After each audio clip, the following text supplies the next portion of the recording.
If you're like me, you spend a lot of time researching that big purchase before you make it.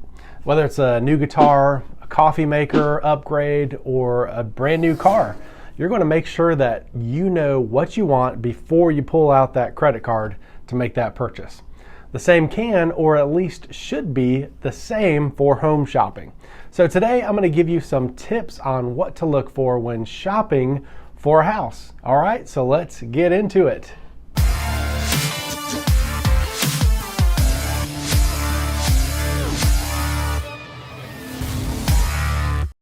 My first tip is to look into local crime rates. An important factor to consider when moving to any new place is how safe that you're going to feel or be when you're in that area. So crime rates can be an indicator of how safe a location is, but definitely take those statistics with a little bit of a grain of salt.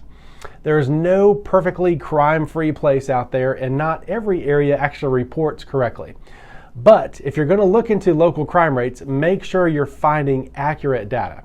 So I would avoid websites that pop up automatically when you search Greenville crime rates, for example. These websites are often selling something. Instead, I would look for the local police department, look for their websites, and find the office's crime map. These maps will give you an accurate assessment of actual reported crime in that area, and they're not going to charge you for that service. Once you've pulled up a crime map, identify a few of the neighborhoods that you're considering to, and even pull up the house that you've had your eye on. Identify trends of reported crimes in that area. Are you seeing lots of break-ins, those kinds of things? Does there seem to be a string of reported assaults? Crime trends may be indicators to why there is some home turnover in these areas that you're looking into. Now, let me just say, crime maps can be helpful in researching a location, but I would strongly suggest that you don't make a final decision based only on this information. There is crime everywhere, and crime rates are not always the best indicator of the city's safety. For example, if you were to search Greenville crime rates, many sources would indicate Greenville is actually crime-ridden and it looks pretty unsafe, when most residents will tell you that the opposite is absolutely true. Crime rates are a good starting point for exploring a new area, but I would definitely take them with a grain of salt. My next tip for house shopping is to pay attention to the little details. When you're touring a home, the house you're looking at is probably the best it's been in years. In most cases anyway. We all know that there are homes where the owners don't bother to clean up to list, but we're not talking about those today. The vast majority of homeowners will prepare the home to list on the market by painting the walls, fresh coat of paint, cleaning the windows and baseboards, and a whole lot more.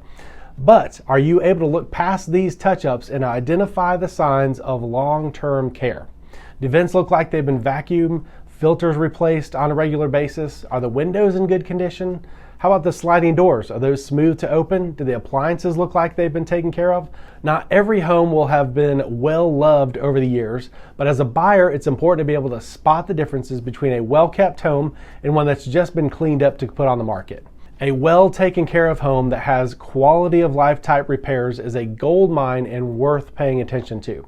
My third tip when house shopping is to consider property taxes and other costs associated with home affordability. Property taxes vary from home to home, neighborhood to neighborhood, and can impact the type of home that you can afford. Another example of additional home costs are HOA fees.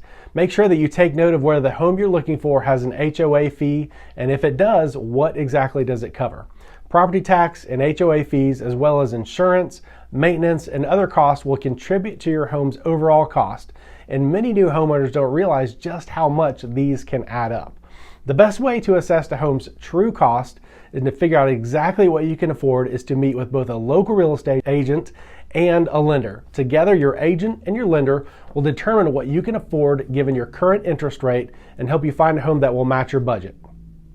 Up next, consider future growth and development as you consider where to settle. Investigate any planned developments or construction projects, road projects in the area that you're considering. While some projects can enhance the quality of life in a neighborhood, and almost all will improve home value, other projects actually could be disruptive. Understanding the long-term development plans can help you make an informed decision. If you're new to the area, you want to talk with your real estate agent about the community and any upcoming projects that they might know about.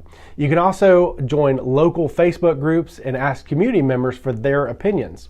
Finally, if you've investigated into the details of future developments, consider getting involved with the city's planning committees. Here in Greenville, our local publications like the Greenville Journal and Greenville Today do a great job of covering local development, but depending on where you're looking for, you may need to dig just a little deeper. My last tip for home shoppers today is to make sure the neighborhood you're considering is a good fit for you. And I mean the entire neighborhood. Drive around potential neighborhoods at different times of the day and different days of the week. The neighborhood probably has a very different feel at 8 a.m. on a Monday versus a 3 p.m. on a Sunday. So you want to look for potential traffic issues, and if you have a specific house in mind, how much traffic might go by that property on any given day. If walkability is important to you, make sure that you walk the neighborhood, make sure it has sidewalks. If proximity to a certain location is your goal, identify the distance to popular shopping, dining, church, all those kinds of things. A lot of this is self-explanatory, but I always advise my buyers to do that research on potential neighborhoods up front and save them time touring homes down the road. So, was this information helpful for you? If you'd like to hear more home buyer advice like this, comment below with your questions and we can maybe turn it into a series. And also, don't forget to subscribe so you're the first to know every week when we post our videos. Thanks for watching, and I'll see you next week.